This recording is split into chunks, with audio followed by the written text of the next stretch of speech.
Good morning, all of you. Today video is mutual funds lo unna defense fund. Defense fund is a good fund for present scenario.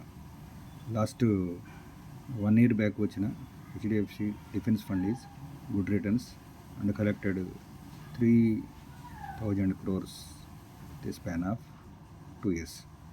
And the SIP closing అంటే investment single investment లేదు, through SIP ద్వారానే investment ఉంది. ఇది కూడా ఇప్పుడు 21st close చేస్తున్నారు. Present రీసెంట్గా ఇంకా ఎన్ఎఫ్ఓ క్లోజ్ అయింది. మోతిలాల్ ఓస్వాల్ వల్ల డిఫెన్స్ ఫండ్ 3,00,000 కోట్లు కలెక్ట్ చేసింది. దాని కూడా ఎన్ఏవి ప్రజెంట్ ₹10.64 ఉంది. ఫ్రెండ్స్, సిప్లో ఇన్వెస్ట్మెంట్ బెస్ట్ ఇన్వెస్ట్మెంట్. మీరు లంసమ్ ఇన్వెస్ట్మెంట్ చేయలేకపోయినా సిప్ ద్వారా ఇన్వెస్ట్మెంట్ చేసుకుంటే better than banks, better than post office, interest rate బాగా వస్తుంది.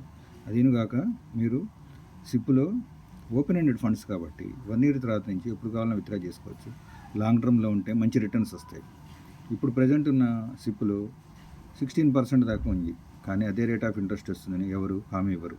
ఎందుకనగా it's related to market risk. మార్కెట్లో ఇన్వెస్ట్మెంట్ కాబట్టి రిటర్న్స్ బాగా రావడానికి అవకాశం ఉంది.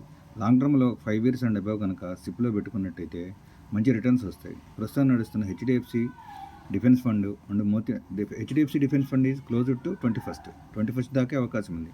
ప్లస్ మోతిలాల్ ఓస్వాల్ వాళ్ళ డిఫెన్స్ ఫండ్ కూడా మొన్ననే ఓపెన్ అయింది కాబట్టి సిప్లో ఇన్వెస్ట్ చేయడానికి ఛాన్సెస్ ఉన్నాయి. కాబట్టి అవకాశాన్ని సద్వినియోగం చేసుకోవాల్సిందిగా కోరుతుంది. అదిని కాకుండా బ్యాంకుల్లో నన్ను పోస్ట్ ఆఫీసులో ఇన్వెస్ట్ చేస్తే రేట్ ఆఫ్ రిటర్న్ చాలా తక్కువ వస్తుంది. పోస్ట్ ఆఫీసుల్లో కానీ బ్యాంకుల్లో కానీ చాలా తక్కువ వస్తుంది. 10 ఏళ్ళకి డబుల్ అవుతుంది.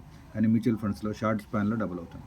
షార్ట్ స్పాన్లో అంటే దాని టైం స్పాన్ ఎవరూ చెప్పలేము, depend upon the market continue అవుతుంది. కాబట్టి మీరు మ్యూచువల్ ఫండ్స్లో ఇన్వెస్ట్మెంట్ ది బెస్ట్. ఎందుకనగా mutual funds better than banks, better than post office. అందుకు కాకుండా మీరు ఓపెన్ ఎండెడ్ ఫండ్స్లో ఎప్పుడు కావాలన్నా తీసుకోవచ్చు. ప్రస్తుతం ట్యాక్సేషన్ రూల్స్ ఎక్కడైనా ఒకటి, మీరు పోస్ట్ ఆఫీస్లో ఇన్వెస్ట్ చేసినా, బ్యాంకులో ఇన్వెస్ట్ చేసినా ఎక్కడైనా ఒకటి. మీకు సెక్యూరిటీ పరంగా కూడా mutual funds all are safe, ఏ ఇబ్బంది ఉండవు. మార్కెట్ వోల్టాలిటీ ఉన్నప్పుడు కొంచెం రిస్క్ ఉంటుంది, కానీ తతిమా టైంలో బ్రహ్మాండంగా ఉన్నాయి. ఇవాళ present market conditions are good, rally నడుస్తుంది. ఎందుకనగా గవర్నమెంట్ స్టేబుల్ గవర్నమెంట్ ఉంది, సెంట్రల్ గవర్నమెంట్, ప్లస్ మార్కెట్లో ఎవ్రీ మంత్ మంచి ఇన్ఫ్లో వస్తుంది మ్యూచువల్ ఫండ్స్లోకి. ఒకప్పుడు 22 లక్షల కోట్లున్న మ్యూచువల్ ఫండ్స్ ఏఎం ఇవాళ 60 లక్షల కోట్లు. ఇట్ స్పాన్ ఆఫ్ 3 yearsలో 22 లక్షల కోట్లు పెరగడానికి 25 years పడితే అదే 22 లక్షల కోట్లు 60 లక్షల కోట్లు పెరగడానికి 3 years స్పాన్లో 60 లక్షల కోట్లు అయింది. అది ఇంతకుముందు 2020లో ముందు 2,500 కోట్లు ఉండేది మంత్లీ సిప్ బుక్.